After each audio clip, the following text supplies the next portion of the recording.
everybody, welcome back to my channel.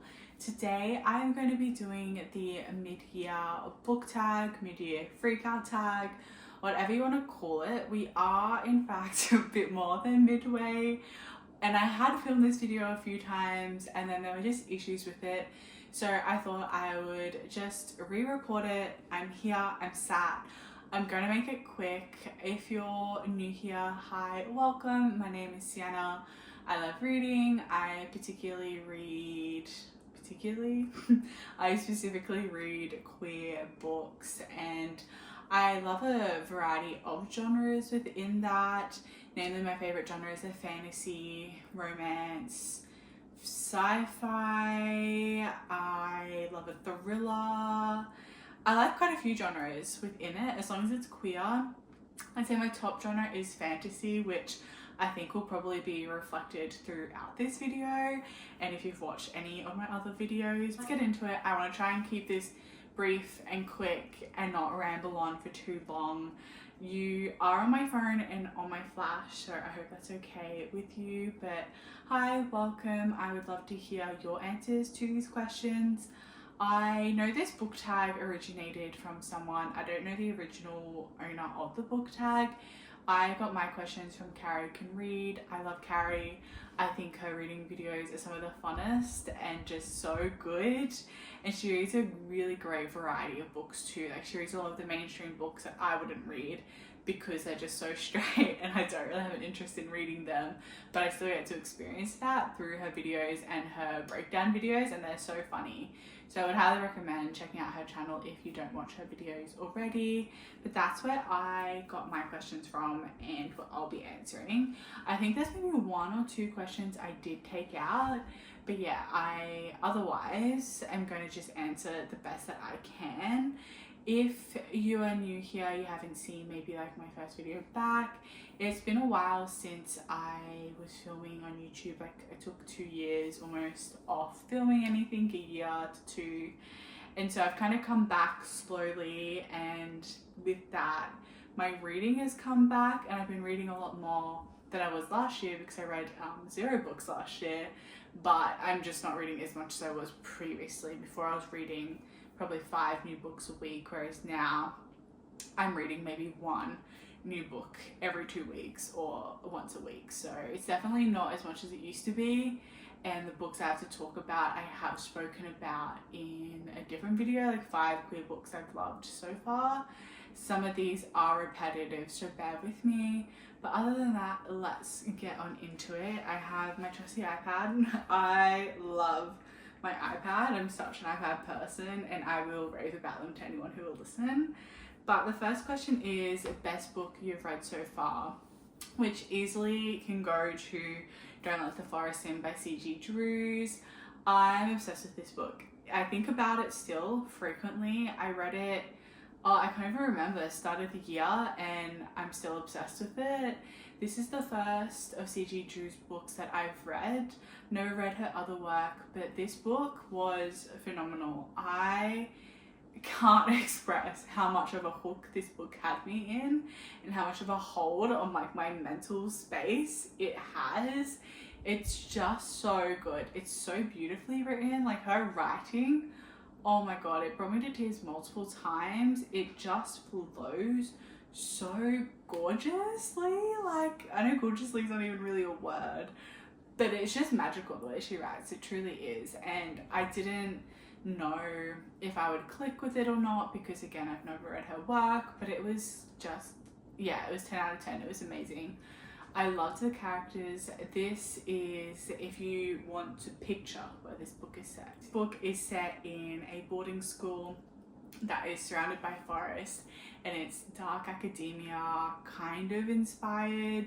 It's a really cool concept. I love it. So we're following our 2 main characters, Andrew and Thomas, and these 2 boys have been best friends since they've been at the school, and essentially they both love horror and drawing and writing, and one of them writes and one of them draws these stories together. And then Thomas comes back and Andrew's not really sure why he's being so weird, and then it turns out that these drawings and these stories are coming to life, and they essentially need to protect the academy, the boarding school, from these monsters. And then there's this one really big plot twist later on in the book that actually had me gasping. I read it and I was like, no, I know what to talk about. I was like, you're kidding me. And it was just so well done. I loved it. I loved the setting. I loved the writing. I loved the characters. I loved that there was asexual representation in this book. There truly just wasn't a thing I don't love about this book. And the cover is, I mean, it's insane. It's so cool. So yeah, that's easily my favorite book of the year. I can't wait to read C.G. Drew's other work. She has a book coming out in October called Hazelthorn, I think. And I'm really excited to check that out because it's like old mansion, spooky vibes. And I will eat anything that she puts out up. So that's Don't Let the Forest In, C.G. Drew's. You should definitely read it.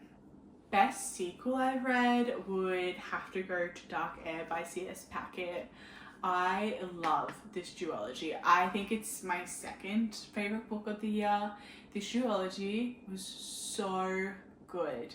I haven't read C.S. Packett's work before, but I obviously know of like the Captive Prince series, which I do want to do a separate kind of reading experience on and reading vlog of. But her work outside of that, I haven't read or experienced before. And then I read Dark Air and, wait, is it? Yeah, the Dark Air series. I forget what they're both called, but I read both of them and again, I was obsessed. I think the world building is so unique and cool. I love the characters and then it's multiple points of view. I love the discussions around morality and how that's not such a black and white thing, and this discussion around evil and what that looks like. And it's just got so many elements that I love. It's a really well structured fantasy world with really strong characters in it that aren't just black and white, that are quite morally grey. And then getting the background and again the plot twists that come with it. It was just a fantastic reading experience. I can't wait for the third book. I don't think it's going to come out anytime soon, considering I think the first book of this came out years ago and the second book only came out last year. So I don't imagine it will be out soon, but I wish it was because I can't wait to see where it goes. The way it ended was both like heartbreaking but really cool, and I'm just intrigued to see where the story ends. And I just love, again, her writing style is really solid. I love the characters. Like, I love Will as a character. I think he's complex. I think he's cool. I think he brings so many things to this book series. I love James. I love Violet. I really love all the characters that are involved in this series. I read them so quickly and I will 100% reread these books again, especially when that third book comes out. I will reread those two before I read the third one. But yeah, just a fantastic YA fantasy series. And I like that it's still YA, but it doesn't dumb down, I guess, those discussions around good and evil. It's still a more complex approach to it. And I appreciate that. I like that it's not just like this really simple concept to kind of grasp, and how it's woven throughout the story. It's been done really well. So I loved it. New release you haven't read yet but want to. This would go to Atmosphere by Taylor Jenkins Reid. I really want to read this book. This is sapphic and set in like NASA program space, which I love space. I am such a big space nerd and I love the moon and I love everything to do with space. I truly do. And I love being gay. So really, what more could you want? I have not, I feel it's a crime I've not read The Seven Husbands of Evelyn Hugo. I haven't read it, but I do really want to read it. So I guess that should probably go along with this book. But Atmosphere also has really good reviews. A lot of people have loved it, especially one of the people I follow on YouTube, Georgia, and she's queer, she's gay as well. And she kind of discussed the love that she has for this book as well, and how it kind of reflects a little bit of her coming out journey. And I really love that. So that's one I definitely am going to start reading soon, once I finish the other book I'm reading and that I really want to get around to. Biggest disappointment would probably go to Pole Position by Rebecca Caffrey. This book I was really excited about. I love Formula One. I love, again, people being gay, so people being gay in Formula One would be like a dream. And then I read it and it was okay. Like, I finished it.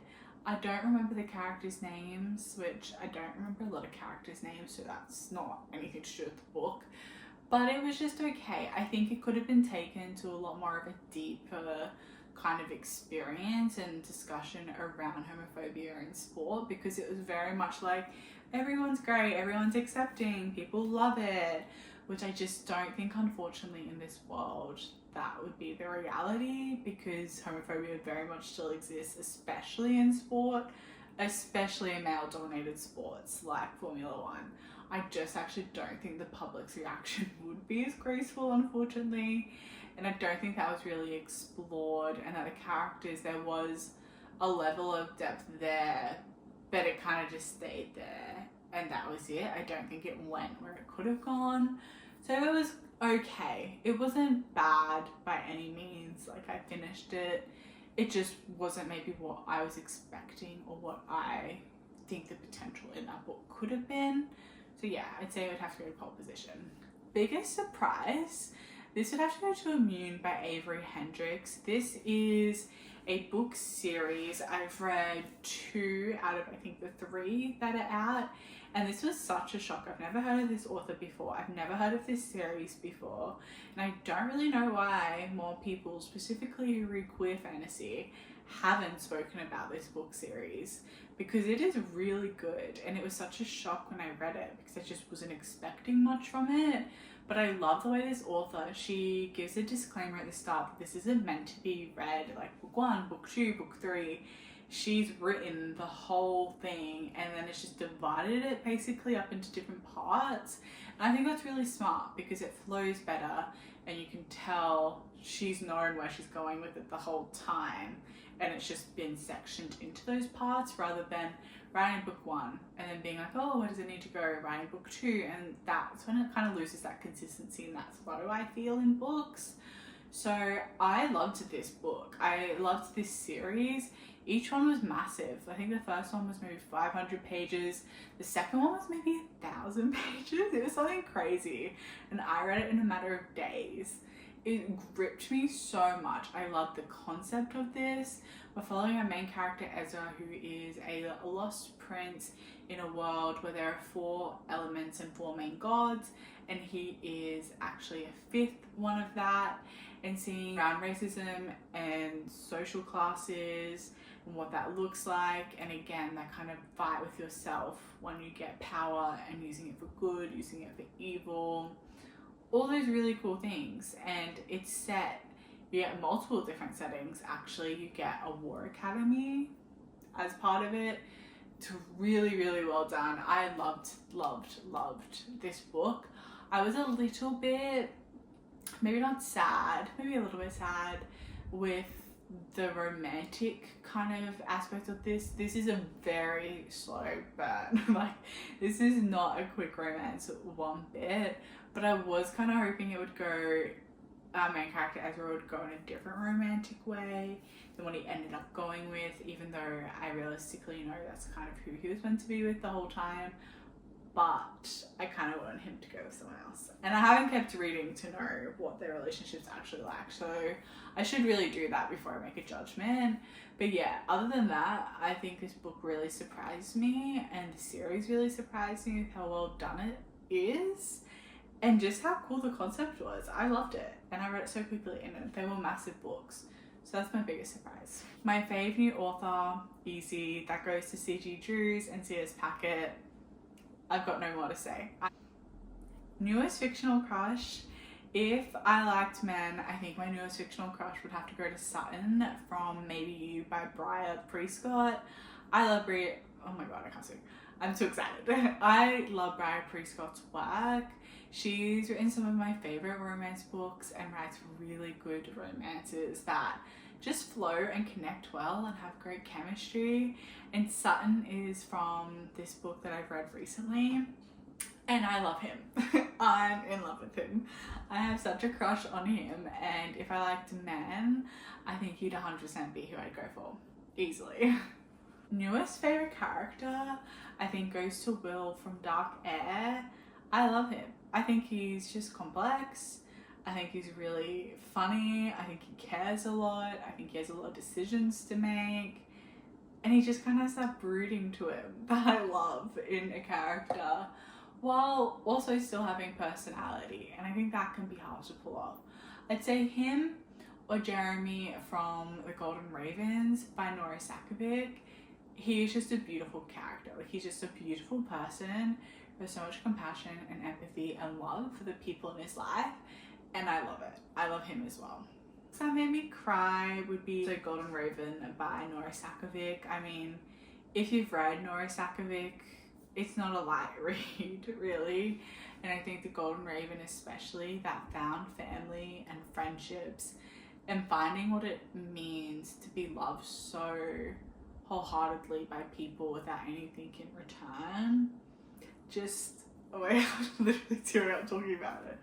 Was so beautiful. And I think especially for Gina, main character, it was such, I mean, God, he has gone through so much trauma. Like, I think, you know, he's lifetime of therapy, that boy. But I also just think the friendships and the love he does end up receiving is just so gorgeous and so what he deserves, what everyone deserves. And I loved reading about it. It was beautiful. It was heartbreaking, but it was beautiful at the same time. Books that make you happy. This would go to Sorcery and Small Magics by Maya Dorsey. This is just like a really cute, crazy fantasy, I would say. We're following Lavender and Grimm, and basically a spell has been casted that makes them need to be together at all times, and prior to this they both really disliked each other. Lavender and Grimm, so one of them is able to write spells and one of them can cast them, and then we go and just follow them into the forest to go up this really fun tower that I loved being in, where someone is helping them understand what the spell is and why it's been cast, and why it was cast is really fun. And it was just a good read. It was a really good time, and I'm looking forward to the second book, which I think will come out this year as well. What books do you need to read by the end of the year? There are so many books that I want to read by the end of the year, and I'm trying to not put pressure on myself to be like, I need to read, you know, X amount of books. I did set myself the goal of 50. I would like to achieve that, but I'm also not going to be harsh on myself if I don't, just because going from reading nothing to even reading 50 books can be quite a difference, and I want it to be fun and not feel like there's pressure. So there's a lot of books I want to read, and there's quite a number of them that are coming out. Hazelthorn is one that I really want to read. The second book in The House and the Haunted and the Hollow, that's definitely not right, but The Haunted and the Hollow, the second book in that comes out. I want to say fourth book in C. Ricky's Playing Dirty series comes out in August. I really want to read that. Yeah, there's quite a number. I really want to read Gideon the Ninth. There's a number of books that are coming out that I really want to read, and there's also a lot that I haven't read that I do really want to read. So those are my questions, and those are my answers. Let me know if you have any of the same responses, or even just let me know what books it is that you love, that you wanted to read or you want to see. And yeah, thank you for watching. Thank you for being here. Hope you're doing well, and I look forward to talking to you next time, and I'll see you then. Bye.